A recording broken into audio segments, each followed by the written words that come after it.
In the development plan, the MCGM has proposed a lot of new roads as well as road widening projects. But the most devastating is going to be the coastal road, which is planned a 34-kilometer long road planned all along the west coast of Mumbai. And this begins at the Back Bay reclamation area, passes up through Nariman Point. Then it cuts across the Chowpatty beach, goes through a tunnel below Malabar Hill, comes out at PDP, and then comes all the way along the western coast, all the way up to Mindspace, that is in Malad, the Charkhop area in Kanpur. If you see, Mumbai's coastline is quite uneven, it is not uniform. The 1964 development plan actually shows that there are a lot of different features, natural features along the coastline. These include the rocky headlands, the sandy beaches, and also the estuaries, which actually bring the sediment to the coast and have mangrove areas. What the coastal road proposes to do, in fact the Joint Technical Committee, which had written a report about the coastal road, actually says that what the coastal road will do is smoothen out the kinks in the coastline. So we need to understand that these are not just natural features, they are also ecological habitats. They harbor fragile habitats, biodiversity along the coastline. Rocky beaches are also environmental features. The coastal road has also relaxed the CRZ regulation, and what it will do is bring about a reclamation of the coast.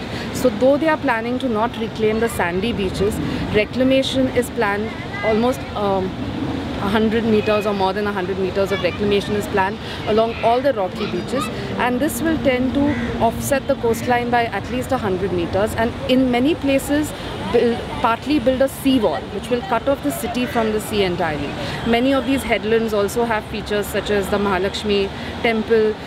The Bandra fort is also on the headland in Bandra, which is actually facing the sea. The road will actually move around Mahalakshmi temple.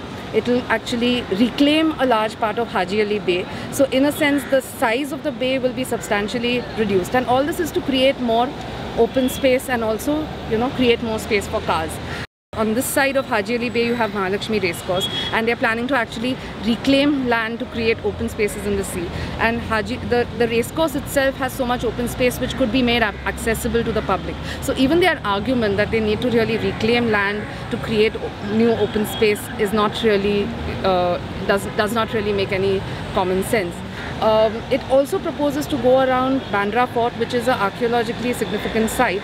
And Bandra Fort, in fact, is a local landmark which is quite popular in Bandra, and Bandstand is also a popular landmark. Bandstand is actually a rocky beach. So when the coastal road plans to reclaim Bandstand and create open space, and it is likely that right now Bandra Fort, which offers an unhindered view of the sea, what it will do when the coastal road is built is give us an unhindered view of a freeway which is infested with cars. It is also going to cut off direct access to the sea, because there are a lot of people who use even these rocky beaches are used, as you can see here in Bandra, there's a lot of people who come to the rocky beaches, they sit, and it's a very active public space which has public access at this point. So all these areas are planned to be reclaimed. The coastal landscape does not only consist of public spaces, but it also includes a lot of communities. So there is a social ecology to the coast. There are many communities which are actually dependent on the coast for their livelihoods. In fact, the MCGM report mentions that there are 50,000 coolies or fishermen who are actually dependent on fishing as a livelihood. And many of the areas along the coast are used and actually demarcated for areas which are used for fish drying or mending nets and various other fishing and ancillary activities.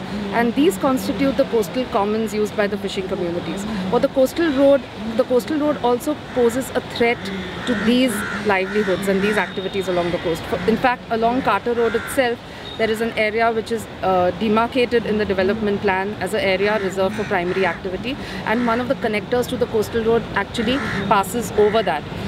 In many places, these coastal commons are not demarcated in the development plan. For instance, just across we can see Khardanda, and there is a jetty in Khardanda. The jetty also has not been shown in the development plan, and in this place the coastal road passes quite close to the seashore, and the area between the shoreline where the fish drying and the coastal commons are and the road is actually planned to be reclaimed.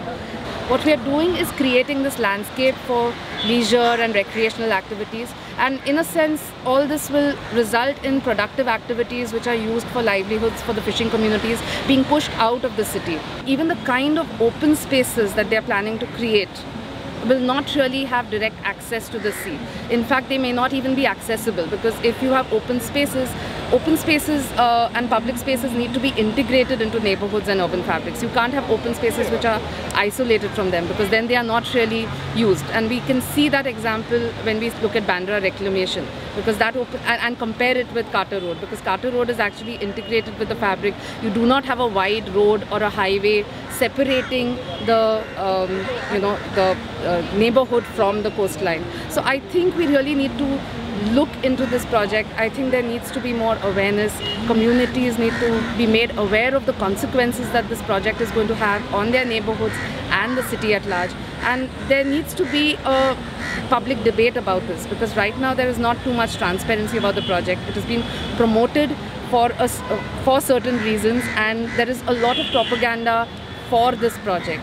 But we need to really understand and look into who is really going to gain or benefit from this project, and how many people are actually going to lose out, because it's only a few people who will gain, and there are many others who are going to have to pay the cost. Freeways are built to dump traffic from one area in the city to another. They are not really, it's not really meant to alleviate the problems of the city. So what it plans to also do is connect hinterlands which have not been opened up for development to the city. In fact, what it will end up doing is increase real estate prices in those areas. Because if you see, there's one branch of the coastal road which actually goes around Versova fishing village, and it crosses the Malad Creek, and it ends at Mud Island. Even though the stretch from Mud Island to Marve has not been shown as a part of the coastal road, it has been widened to 27 meters, which is even wider than the width of the coastal road. So what the coastal road will end up doing is connect the city to that part of the city which has not been developed. And in the development plan, a lot of these areas which were earlier no development zones and which have a lot of fishing communities, a lot of plantations, and also a lot of natural features will then be opened up for development. If you see there, that is the ceiling. So what the coastal road will do is it will circle around Bandra Fort, and then it becomes a road on stilts. But from Carter Road, there are two connectors which will feed into the coastal road. One of those connectors is a fish drying area, and the second connector, I think, is through a patch of mangroves that we are seeing in the background. Both these connectors will actually bring in traffic on Carter Road. So even though the coastal road may have less traffic, the Carter Road is likely to have perpetual traffic, perpetual traffic jam, because all the cars coming to the coastal road will first come to Carter Road, which does not have the capacity to handle that kind of traffic.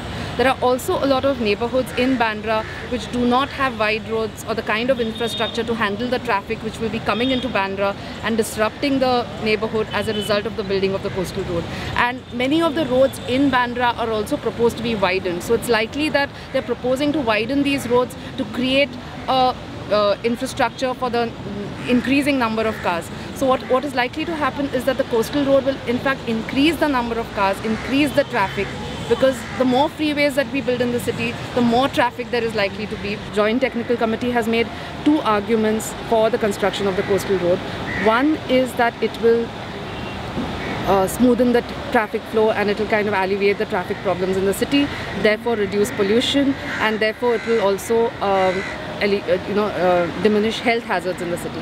The second argument that it is making is that it will reclaim a lot of land in the sea and create open space, and Bombay is starved for open space. So that is the argument it's making for open space. And we realize that both these arguments are not really, we need to look closer into these arguments, because if you see along in Mumbai city, there are a lot of open spaces which are already available.